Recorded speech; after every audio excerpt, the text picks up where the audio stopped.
एक राजा था। उसका एक ही पुत्र था। क्योंकि वह बचपन से ही बड़े लाड़ प्यार से पाला था, इसी कारण वह आगे चलकर आलसी हो गया था। जब राजा की मृत्यु होने लगी तो उसने अपने इकलौते पुत्र को बुलाकर कहा, बेटा, मैं तो मृत्यु शैया पर पड़ा हूँ, किंतु तुम एक बात ध्यान रखना, तुम प्रजा को सताना नहीं और उन्हें हमेशा खुश व संपन्न रखना।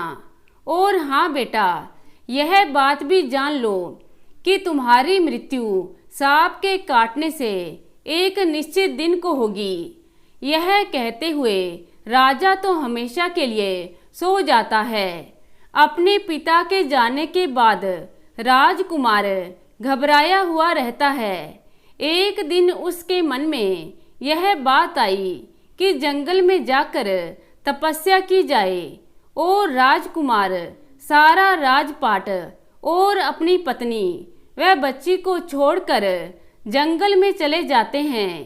तो उसे जंगल में एक महात्मा जी मिले। राजकुमार उनका शिष्य बनना चाहता था। महात्मा जी ने उसे शिष्य बनाने से इनकार कर दिया। राजकुमार बहुत ही उदास हुआ और वह वहीं कुटिया बनाकर तपस्या करने लगा। उसकी तपस्या से महात्मा जी बहुत ही प्रभावित हुए। तो एक दिन महात्मा जी ने कहा, बेटा, तुम तो राजकुमार हो, तुम अपने राज्य वापस लौट जाओ और राजपाट संभालो। लेकिन राजकुमार ने कहा, महाराज, मैं अपने राज्य में वापस नहीं लौटूंगा। तो महात्मा जी बोले, लेकिन क्यों, क्या बात है बेटा? राजकुमार ने कहा, महाराज, बात ऐसी है कि मेरी मौत सांप के काटने से लिखी है। मैं चाहता हूँ कि सांप ना काटे, अतः मेरा विचार है कि मैं यहाँ आपके चरणों में बाकी की जिंदगी गुजार दूं। तो महात्मा जी ने कहा, राजकुमार, यह तुम्हारी भूल है। जो तुम्हारे भाग्य में लिखा है वही होगा, उसे टालने वाला कोई नहीं है। जाओ, अपने महल वापस लौट जाओ।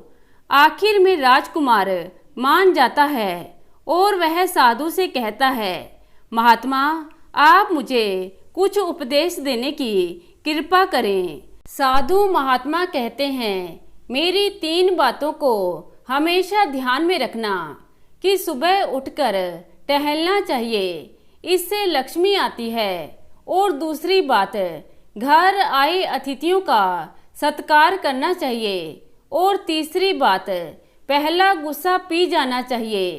इस प्रकार 3 बातों का उपदेश लेकर राजकुमार अपने राज्य वापस लौट आता है।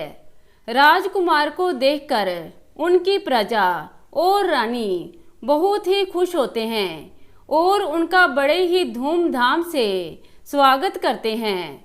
वह फिर से राजपाट संभाल लेता है। अब उसका प्रतिदिन का नियम था कि वह प्रातःकाल टहलने जाया करता था। एक दिन वह सैर करने गया तो रास्ते में उसे एक औरत रोते हुए मिली। उसने उस औरत से पूछा कि तुम कौन हो? तो वह बोली कि मैं राज्य लक्ष्मी हूँ। तो राजा ने कहा कि आखिर तुम बीच रास्ते में क्यों रो रही हो?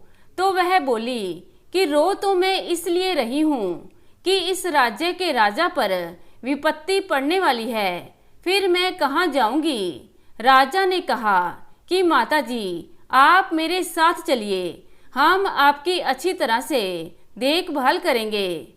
तो वह बुढ़िया बोली, ठीक है, तुम चलो, मैं आती हूँ। फिर राजा घर वापस आ गया। कुछ समय में ही राजा की समृद्धि बहुत बढ़ गई। उसने बहुत सारा धन खर्च करके अतिथियों के लिए महल बनवाया। महल में खाने पीने का सारा सामान रखवाया। इसके बाद उसने हर कर्मचारी को बुलाकर कहा कि घर पर आए किसी भी मेहमान का अनादर नहीं होना चाहिए, उनकी सेवा का पूरा ख्याल रखा जाए। और फिर कुछ दिनों के बाद राजा की लड़की एक अतिथि राजकुमार का भेष बनाकर रानी के आगे आ खड़ी हुई। रानी ने गहराई से अतिथि का स्वागत किया। यह देख राजा बहुत क्रोधित हुआ। रानी को अन्य अजनबी राजकुमार के साथ बातें करता देख वह रानी के पास आया। उसने रानी को दंड देने के लिए म्यान से तलवार निकाली। तभी उसे याद आया कि इंसान अगर पहला गुस्सा पी जाए तो उससे कोई भी नहीं जीत सकता। तो राजा का मन बदल गया। उसने तुरंत सारा क्रोध पीकर तलवार म्यान में डाल ली। राजा की लड़की जो राजकुमार के वेश में थी, राजा का क्रोध देखकर घबरा गई। उसने झट से अपना भेष बदल लिया। तो राजा अपनी बेटी को राजकुमारी के भेष में देखकर दंग रह गया। तो उसने पूछा, बेटी तुमने ऐसा क्यों किया? यदि मैंने तलवार चला दी होती तो आज अनर्थ हो जाता। तो वह बोली, पिताजी आपकी मृत्यु सांप के काटने से लिखी हुई है, इसलिए मैंने सोचा कि आपके जाने के बाद मैं राज्य चला सकती हूँ या फिर नहीं, बस यही देखने के लिए।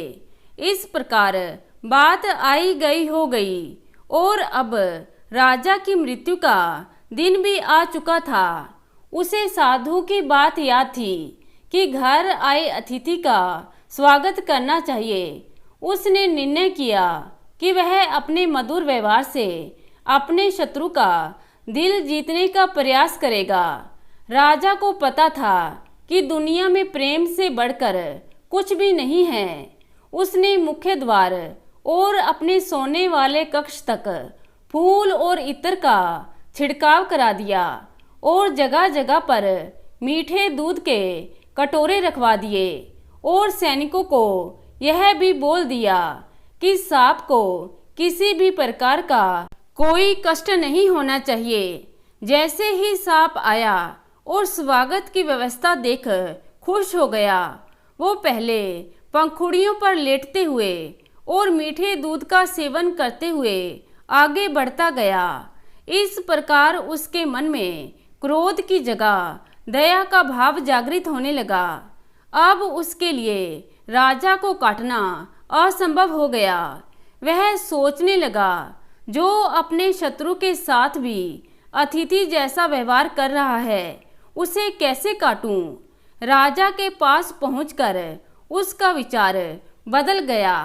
राजा ने कहा, भाई आज तुम मुझे डसने आए हो तो डस लो।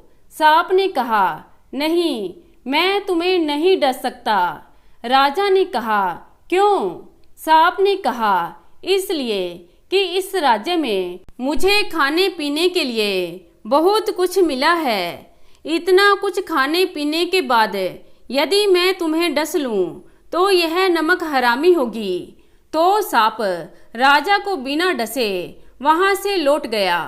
फिर राजा को महात्मा की याद आई कि महात्मा जी की बात सही थी। सुबह को टहलना, अतिथि की सेवा करना, पहला गुस्सा पी जाना, अगर इन 3 बातों पर अमल करें तो काल से भी जीता जा सकता है।